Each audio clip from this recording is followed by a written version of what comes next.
Hey guys, this is Aditi from Adilicious. So, Mother's Day is just around the corner, and I thought, what better way to treat your mothers than making them these beautiful roses which not only look great but taste amazing too. As usual, the ingredients and quantities will be listed down below in the description box.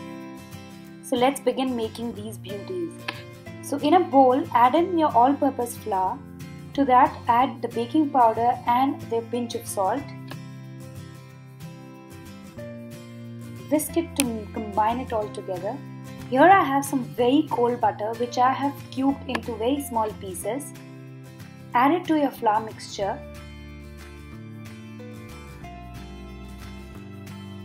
And start rubbing in the butter with the flour.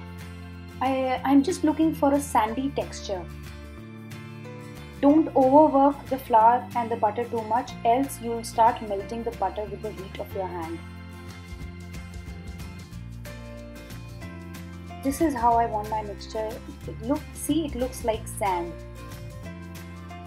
To this, add in your icing sugar or powdered sugar. Mix it well and then create a well. In this well, add a tablespoon of chilled water. Mix it well, making sure you don't overwork the dough, else the butter would start melting. If you feel the mixture is still a little crumbly, like I felt, add in about half a tablespoon of water more. Combine till a dough is formed.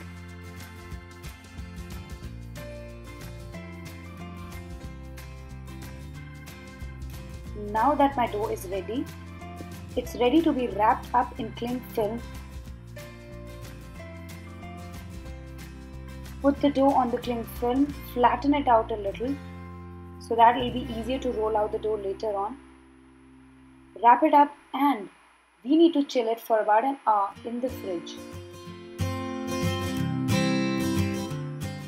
Let's move on to making our custard because that needs to cool down completely. So here I have some custard powder.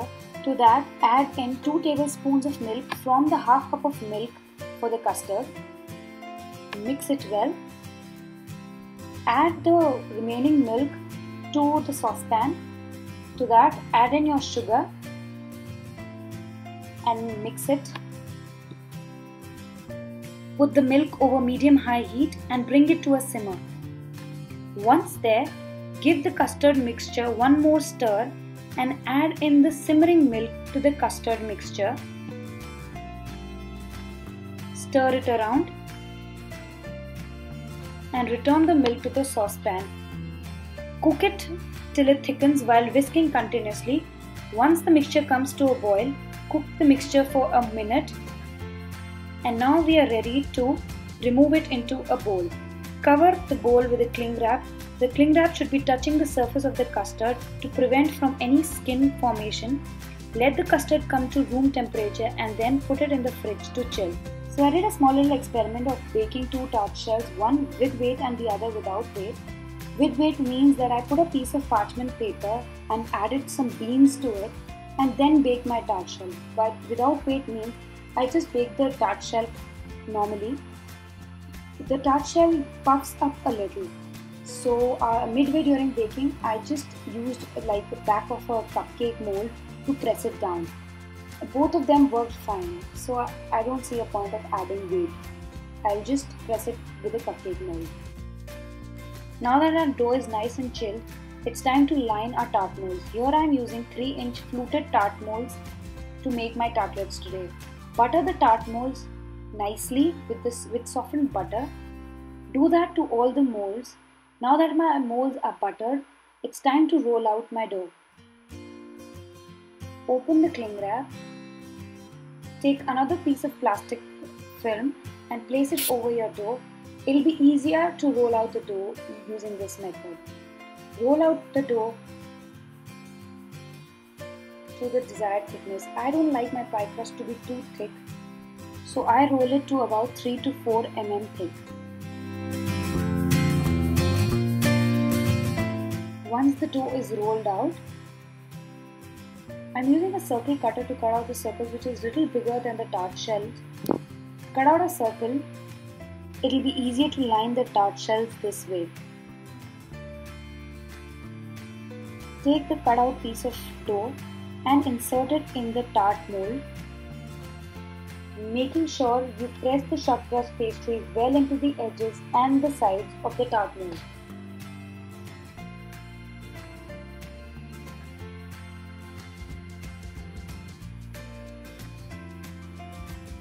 Once you are happy, remove the excess dough by using a small paring knife and cutting along the edge of the tart mold. Once the excess dough is removed, just take another tart mold and press it into the lined tart mold just to make sure that the short crust pastry is nicely attached to all the sides and the edges of the tart shell. Repeat this for the other tart molds, and now we are ready to bake at 180 degrees Celsius preheated oven for 20 minutes. Midway during the baking, at around 10 minutes, take out the tart shell and press it with the back of a cupcake mold. Return it to baking for 10 more minutes and take it out when the tart shells are nice and golden. The tart shells have shrunken a little, but that's okay. Leave them out to cool completely. Here I have some whipping cream which I've already started to whip. I am looking for stiff peaks. So beat the cream till you get these kind of stiff peaks. The custard is cooled by now, and now we are ready to make our filling. Remove the cling film from the custard. Whisk the custard a little to remove any lumps. Add it to our whipped cream and mix it well till everything is nice and incorporated. This is how the filling should look like. Put the custard filling in a piping bag. It will be easier for us to pipe it in the tart shells. And now we are done. Let's prep our mangoes for the beautiful roses. Peel the mangoes and cut them lengthwise from the top and bottom like this.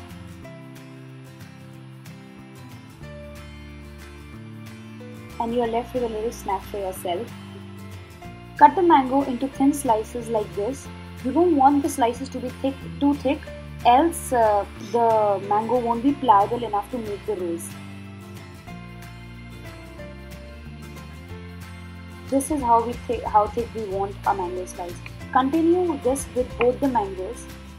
And now I'm done. Now it's time to assemble. Here I have all my elements ready. Cut the tip of the piping bag and pipe out the custard filling in the tart shell all the way till the top. Like this. Do this with all the tart shells, and now we are ready to make our rose. Take a small slice of mango, twist it to make the center of our rose and put it in the middle of the tart. Press it a little to secure it in place. Place another slice of mango where our first mango slice ends. Like this. This is how the center should look like. Continue doing this all throughout the tart, one slice after the other, like this. Our basic aim is to cover the entire surface of the custard filling with the mango slices and make a pretty rose.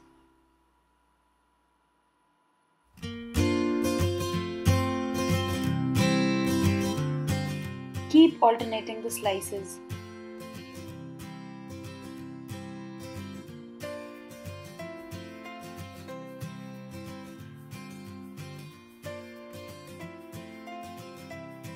Keep doing it till you are happy with your rose. Now here in the center I have a small piece where the custard is showing. Just insert a small slice of mango there. And our mango rose is done. Continue this with rest of the tartlets. Here I have some apricot jam which I have melted in the microwave for 10 seconds. Using a pastry brush, brush on some apricot jam over the mango slices. This would prevent oxidization of the mango slices. Now all our tarts are done. I have some mini roses as well. I have some pistachio slices over here. This would just add some nice green color to the roses and make it look like leaves. And voila, our pretty mango rose tartlets are all ready to be enjoyed. I'm sure your mothers would love it if you make it for them this Mother's Day. This video is dedicated to my beautiful mothers who I'm so grateful to have in my life.